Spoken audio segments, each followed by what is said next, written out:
বৃষ্টি হলেই মনটা যেন আনচান করতে শুরু করে খিচুড়ি খাওয়ার জন্য। তাছাড়াও হুটহাট করে ঘরোয়া পিকনিক, ব্যাচেলর লাইফে হুটহাট রান্না, মেসে বা হলে থাকা স্টুডেন্টদের পিকনিক সবাই খিচুড়ি দিয়েই বেশিরভাগ সময় করে থাকি। তাই চলে আসলাম অসম্ভব মজাদার গরুর মাংস দিয়ে নরম বা লেটকা খিচুড়ি রান্নার রেসিপি নিয়ে। তাহলে আর দেরি না করে চলুন খিচুড়িটা রান্না করে ফেলি। এর জন্য আমি এখানে 750 গ্রাম অর্থাৎ 3 পোয়া সিদ্ধ চাল নিয়েছি, যে চালটা দিয়ে আমরা ভাত রান্না করে থাকি। আর নিচ্ছি 1 কাপ মসুর ডাল। এখন চাল ডাল ধুয়ে একটা সাইডে রেখে চুলায় একটা হাঁড়ি বসিয়ে দিয়ে দিচ্ছি হাফ কাপ পরিমাণ রান্নার রেগুলার তেল।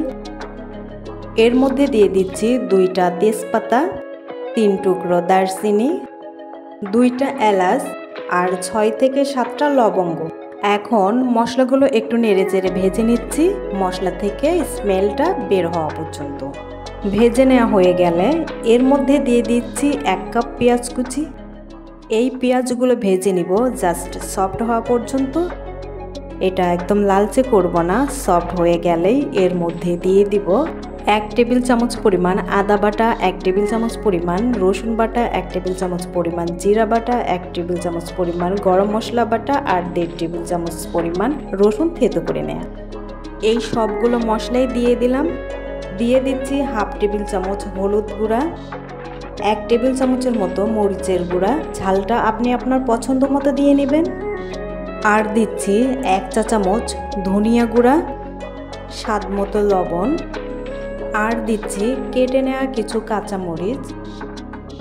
এখন সবগুলো উপকরণ নেড়েচেড়ে একত্রে মিশিয়ে নিয়ে একটুখানি কষিয়ে নিচ্ছি।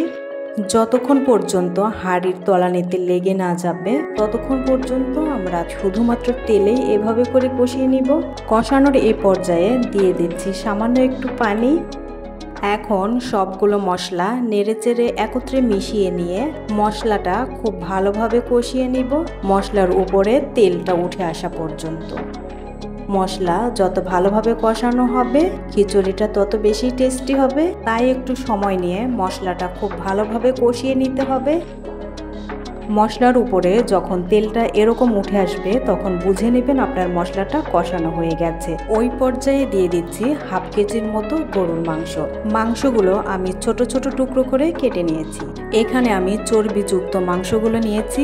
খিচুড়িতে চর্বিযুক্ত মাংস হলে খিচুড়িটা অনেক বেশি টেস্টি হয়, তাই চেষ্টা করবেন চর্বিযুক্ত মাংস নিতে। এখন সবকিছু নেড়েচেড়ে একত্রে মিশিয়ে নিয়ে 2 থেকে 3 মিনিটের মতো কষিয়ে নিচ্ছি। 3 মিনিটের মতো কষিয়ে নেওয়ার পর দিয়ে দিচ্ছি সামান্য পরিমাণ পানি। এখন নেড়েচেড়ে কষিয়ে নিব মাংসটা সিদ্ধ হওয়া পর্যন্ত। যেহেতু মাংসটা ছোট ছোট করে কেটে নেয় তাই এই পানিতেই খুব ভালোভাবে সিদ্ধ হয়ে যাবে। মাংসগুলো খুব ভালোভাবে সিদ্ধ হয়ে গেছে। এখন এর মধ্যে দিয়ে দিচ্ছি আগে থেকে ধুয়ে রাখা চাল আর ডালগুলো। এখন সবগুলো উপকরণ আবারও খুব ভালোভাবে নাড়াচাড়া করে একত্রে মিশিয়ে নিচ্ছি।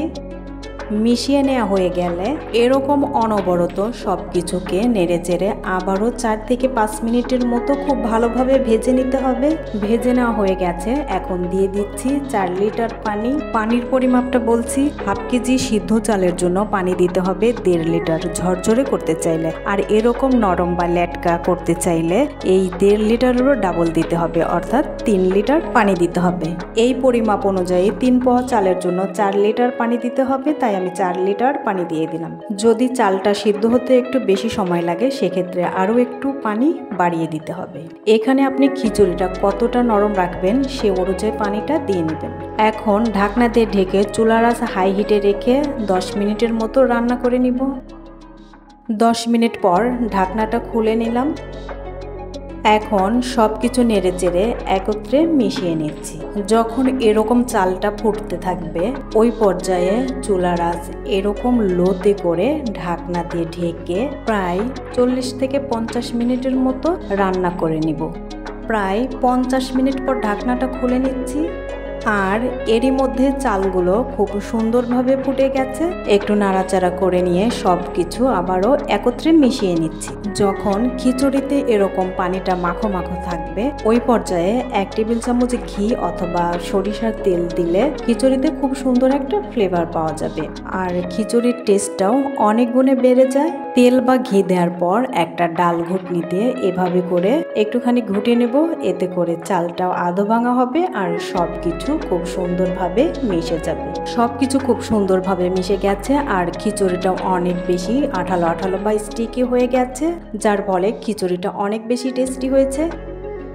এখন গরম গরম যে কোনো আচার দিয়ে এই খিচুড়িটা পরিবেশন করুন। সেই সঙ্গে লেবু, পেঁয়াজের রিং আর কাঁচামরিচ দিয়ে একটু ডেকোরেশন করে নিচ্ছি। কাঁচা আমের সুজি আচার দিয়ে এই খিচুড়িটা আমার ভীষণ মজার লাগে। এই আচারের রেসিপির লিংক এই ভিডিওর ডেসক্রিপশন বক্সে দেওয়া থাকবে, আপনি চাইলে দেখে নিতে পারেন।